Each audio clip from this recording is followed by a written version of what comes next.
विज्ञान की दृष्टि में चांद एक भौतिक वस्तु और पृथ्वी का उपग्रह है, जिसकी उत्पत्ति पृथ्वी के टूटे हुए टुकड़ों से हुई है। इस पर कई देशों ने अपने मानव रहित यान भी उतार दिए हैं। इसकी तस्वीरें भी आज हम सबके सामने हैं, लेकिन फिर भी सदियों से चांद हिंदू धर्म का एक अहम हिस्सा रहा है। हमारे पुराणों में चांद को लेकर कई तरह की कहानियां मौजूद है, पर सवाल ये है कि जब विज्ञान ने चांद की सच्चाई सबके सामने ला दी है, तो आखिर क्यों आज भी चंद्रमा का उतना ही महत्व बना हुआ है और कैसे इससे किसी इंसान का जीवन प्रभावित हो जाता है। दोस्तों, वैदिक ज्योतिष में चंद्रमा को सभी ग्रहों में महत्वपूर्ण माना गया है। ज्योतिष में सूर्य को राजा और चंद्रमा को ग्रहों की रानी की संज्ञा दी जाती है। सूर्य को जहाँ आत्मा का कारक माना जाता है, वहीं चंद्रमा को मन का कारक माना गया है। यही कारण है कि सूर्य ग्रहण के समान चंद्र ग्रहण को भी उतना ही महत्व दिया जाता है। जन्म कुंडली में भी चंद्रमा का विशेष महत्व होता है। इसी के आधार पर राशि तय होती है और चंद्रमा की स्थिति से व्यक्ति के भविष्य का विश्लेषण किया जाता है। अगर कुंडली में चंद्रमा की स्थिति अशुभ हो तो व्यक्ति के जीवन में परेशानियों का अंबार लग जाता है। इसलिए हिंदू धर्म के ज्यादातर व्रत चंद्रमा की गति पर ही आधारित होते हैं, जैसे दूज का चांद, गणेश चतुर्थी, करवा चौथ, एकादशी या प्रदोष का व्रत। इसके अलावा पूर्णिमा, अमावस्या आदि सभी पर व्रत रखे जाते हैं। दोस्तों, मान्यता है कि इससे चंद्र दोष का प्रभाव कम होता है। साथ ही होली, रक्षाबंधन, दिवाली, जन्माष्टमी, शिवरात्रि, शरद पूर्णिमा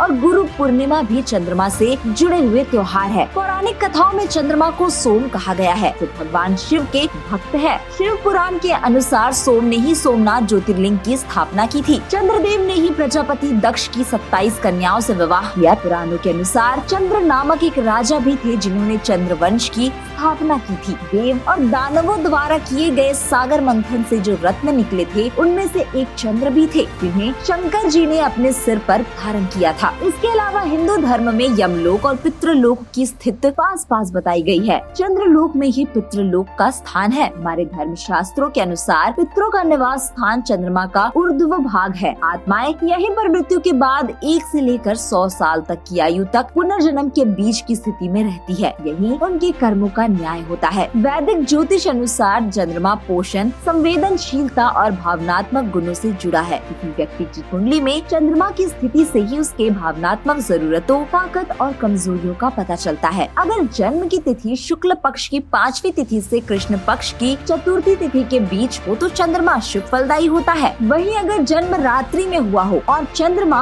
अपनी होरा में हो तो इसे सबसे अधिक शुभ माना जाता है। लेकिन चंद्रमा की स्थिति 6, 8 और 12वें भाव में होना अशुभ है। चंद्रमा के अशुभ प्रभाव से व्यक्ति चिड़चिड़ा हो जाता है, उसका मन विचलित रहता है, वह खुद को अकेला सा महसूस करता है। इसके अलावा चंद्र राशि लग्न भाव में हो या चंद्र जन्म राशि में हो या फिर चंद्र लग्न भाव में बली अवस्था में, तो व्यक्ति को कफ रोग शीघ्र प्रभावित करता है। शरीर की गोलाकार प्रकृति का होता है। व्यक्ति का मन प्रसन्न कर देने वाली आंखें होती है, विनोदी स्वभाव होता है, अति कामुक होता है और उसकी अस्थिर विचारधारा होती है। अगर जन्म कुंडली में चंद्रमा मजबूत हो तो व्यक्ति सभी कामों में सफलता प्राप्त करता है और हमेशा उसका मन प्रसन्न रहता है। पद प्राप्ति, पदोन्नति, जलों से उत्पन्न तरल व श्वेत पदार्थों के कारोबार से लाभ मिलता है। दोस्तों, ज्योतिष में इसके लिए कई उपाय भी बताए गए हैं, जिससे आप चंद्रमा के अशुभ प्रभाव को शुभ कर सकते हैं। आइए उन उपायों पर जरा नजर डालते हैं। दोस्तों, चंद्रमा की शुभता प्राप्त करने के लिए सोमवार के दिन रुद्राक्ष की माला से ओम श्री सोमाय नमः मंत्र का जाप करना चाहिए। साथ ही इस दिन शिवलिंग पर दूध से अभिषेक भी करें। कुंडली में चंद्र दोष हो तो प्रत्येक सोमवार और पूर्णिमा के दिन व्रत रखना चाहिए।